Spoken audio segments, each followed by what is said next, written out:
I'm recording this and I'm realizing that everything that I just recorded is there's no fucking audio. So if you notice that it's a voiceover, it is. Congrats, you're a fucking genius. Anyway, yes, I was playing League when I was recording this. What about it? There's a couple ways you can make a shake. You can use S shake. You can use dissolve shake. There's even just, I think it's called misfire, just shake. So I'm not gonna show you how to use all three of them.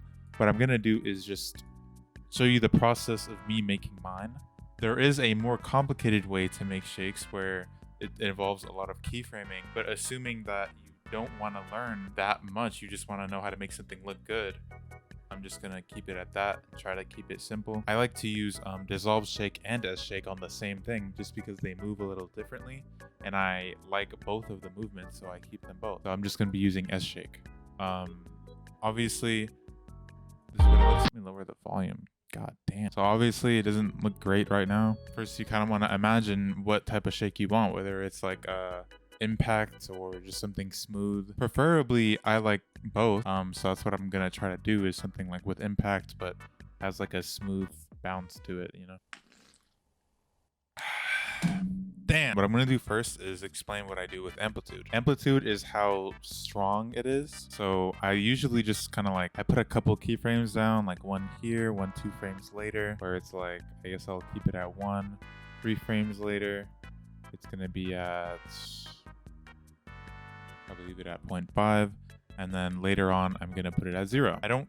What I meant to say was that I do not usually What I meant to say is that I do not usually graph things anymore. Let's continue. So if you have a project file of mine and it's slightly older, I will not be graphing that many things. I'll just change the settings. So even now, just like this, I'm not saying it looks good, but this is how you get an idea of what you want it to look like. It doesn't have to be good. And then you're like, okay, well, I like some parts of it and I don't like others. So what I don't like about this one is that there's a lot of horizontal is side to side, right? Horizontal movement. So what I'm gonna do is add 4 keyframes, and I'm gonna try to just add a little bit of variety so that there is X shake in the beginning, and then towards the middle it ends. So now there's not that much X shake. Obviously right now it doesn't look fantastic, but this is kind of how I make my shakes. I look at how the settings look individually, and so by the end it'll look good, but in the beginning it doesn't look great because I'm just, you know, changing all the settings. And yeah, now I'm gonna go to the Y shake and I'm going to keyframe exactly what I want it to look like. Again, I'll probably keep it at like 200, and if I want to add some impact, I will mess with the frequency. I have a way of explaining what all these settings do, but it requires MS Paint, and I don't really want to like put you through that. Okay, so frequency, FRQ. Okay, so right here, this is the start of your shake. This is where the clip is at. This is where the clip is at just by itself, no shake. When you add a shake, what happens is it moves up and down and side to side, I guess. Each of those settings have a wave, so it'll probably go like this. And then it goes back to the center. Let's say this is, the amplitude is at 0 right here. This is the highest point where your clip will be. This is the bottom point where your clip will be. The wave amplitude makes the waves bigger. So if I turn the amplitude up to like 3, this wave is gonna be pretty big. And then so if I have the amplitude low, the wave is gonna be a little smaller. The frequency puts the waves closer together. So it'll probably look something like this if I have high frequency. But if I have lower frequency, the shakes are gonna be more strung out. Is that the phrase? The random frequency changes the frequency throughout the shake.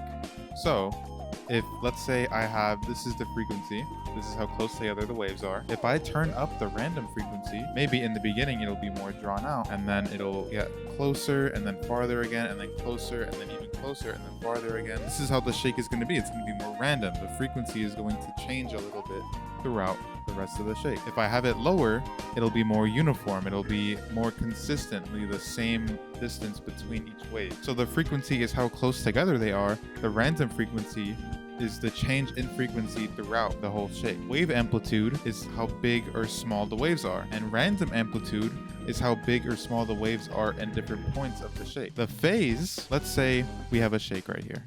Boom, boom, boom, boom.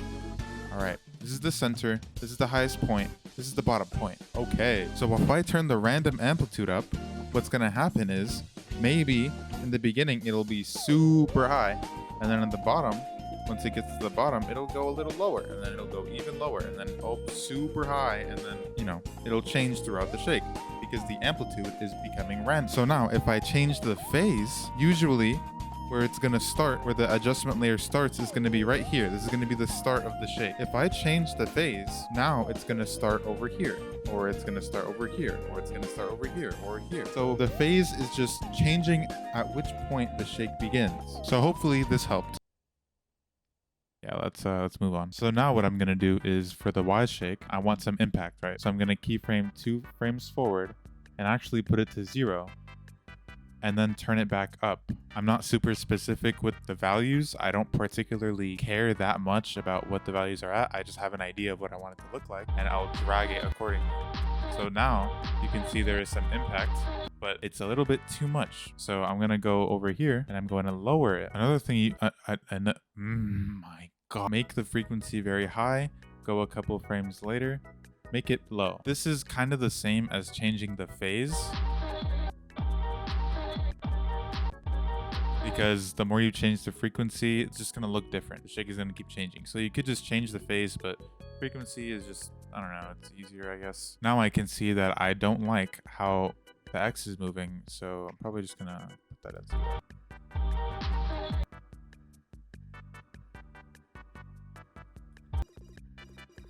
And then from here on, you just keep making changes until you get something that you like. One thing that helps is actually positioning the clip. So let's say I want more impact. All right, I'm gonna move this upwards. I want the frequency to be a little lower throughout the shake because I want a smoother bounce. Let's say I want some tilt as well. So I'm gonna go ahead and add some tilt. The way that it starts to transition into the smoother bounce, it's too fast. It has to be a little bit smoother. I'm going to keyframe. I'm gonna try to like smooth it out a bit by changing the other frames.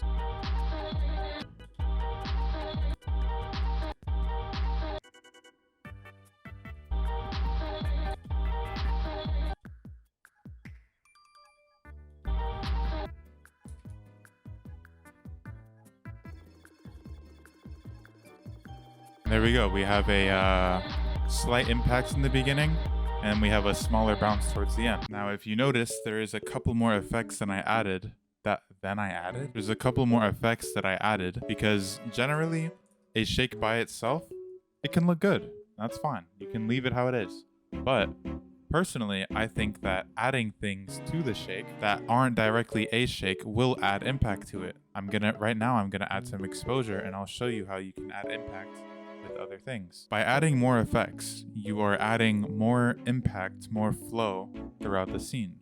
So right now I'm adding some exposure, and you can see it flows a little bit better. Maybe right here I want it to be a little brighter. Maybe I want this sort of grainy look. There we go. Maybe right here, we'll keyframe right here, and then I'll add a little flicker. Flicker? What the fuck? Maybe I'll do the same a little bit over here. I'll add a little flicker right there. Here I have a shake that I made earlier, and instead of keyframing those individual shake settings, the X, Y, and Z, all I did was set base settings for what I wanted it to look like. So I wanted more Y shake than X shake, so for the X shake, for these two amplitude settings, I made it pretty low because I didn't want it to show that much. The Y, obviously, I made it higher because it's a vertical bounce. The Z shake, I wanted a little bit of scale bounce. I wanted it to go in and out. Pause. And then I wanted a little bit of tilt. For the impact, all I really did was change the phase and the frequency. This is with both the S shakes. As you can see, there's a lot of stuff going on here with the edges. I for this specific situation, holy shit, I genuinely do like how it looks. So I'm gonna keep it.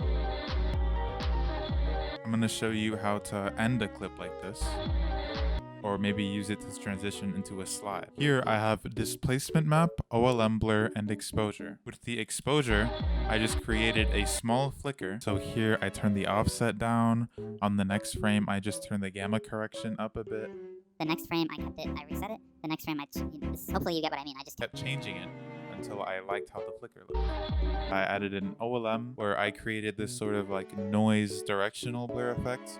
OLM blur is pretty cool. You can add noise to the directional blur. By itself, obviously like everything else, it doesn't look great. You have to keep messing with it and changing the original clip and, you know, I'm not saying add a bunch of stuff on it. I'm just saying you have to keep messing with things until it comes out how you like it. There isn't like specific settings I can tell you that'll look great on every clip. For this specific one, even though frame by frame this is kind of crazy, it looks cool when you play it out.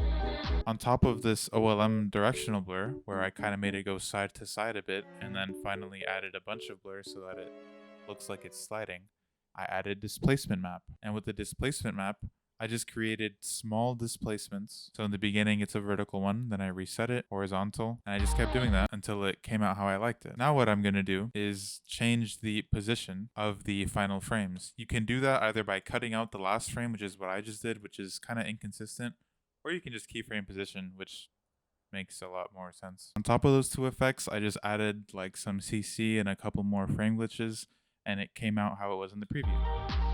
There is more things you can add to something to make the shake look even better. How do I solo? Oh, there we go.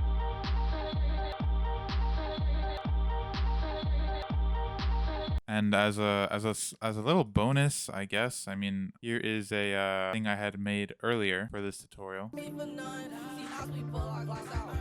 But yeah, I hope that in some way that I helped you make a shake a little easier. If not, I'm sorry. I'm really not great at explaining things. Hopefully, you're able to give me some feedback to, you know, better explain things or my process of... See, like, I don't even know what the fuck I'm talking about. I guess, hopefully the feedback that I get in the comments just helps me out a little bit more with making more things. Tutorials, not things. So, yeah, I'm gonna play a more League.